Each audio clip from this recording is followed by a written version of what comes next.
As we got closer to the shore, the British guys in our boat were kind of saying to us, you know, we're going to drop this ramp, and as soon as we do, we're going to back out, so you guys better be ready to get off the ship, and because our instructions are to get you in and for us to get right out so that the other teams coming in behind you, we don't create a traffic problem. I seem to remember that when the boat finally hit what sounded like the sand, or the shore, the ramp was down, and Lieutenant Anderson was the first off the boat with the riflemen, one of which was Alexander Dominguez. And I remember in the next few seconds or so, in my getting off the boat, I saw Alexander Dominguez had been shot and was laying in the water and sand.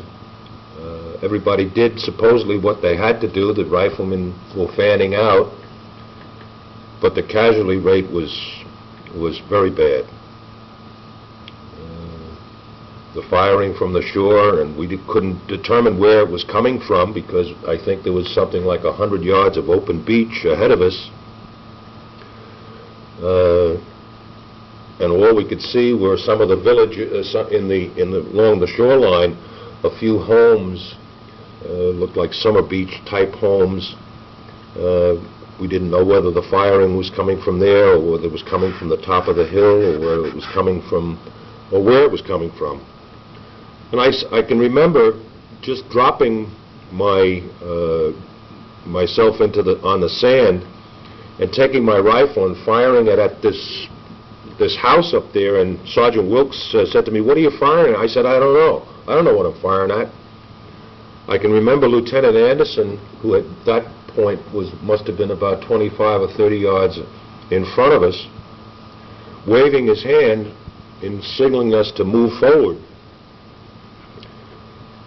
And then there was no more sign of any activity from him. Most of the men in the boat team were either wounded or dead. The tide in the channel, I seem to remember, rose very rapidly. I didn't see anybody except Gil Murdoch, who was laying next to me, and the water was coming in rather rapidly. And I said to him, "Gil, how do you feel?" He said, I can't see, I lost my glasses." And I said, "Well, can you swim?" He said, "No, I can't swim too well." I said, "Well, look, we can stay here. There's nobody around here that seems to have any idea what to do." I said, "Let's go back in the water and come in with the tide," because at that point I had lost all my equipment. I didn't see really anybody from our company after that until the next day.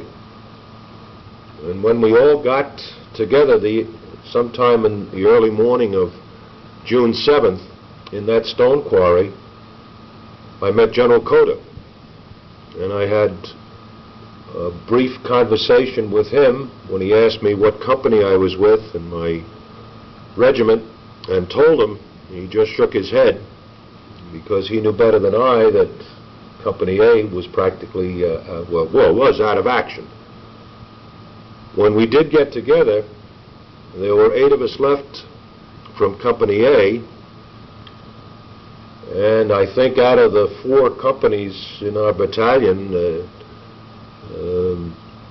infantry companies, we were able to put together the equivalent of a company. Maybe not quite. But in any event, there were 8 of us left from Company A, not all of which had been killed, but all of which who were ready for duty the next day. As over the years, I don't think there's been a day that has gone by that I haven't thought of those men who didn't make it. Jimmy Nash, Charlie Burkhart, the Hoback brothers, George Thompson, Lieutenant Anderson, Alexander Dominguez, Red O'Neill, and many, many more.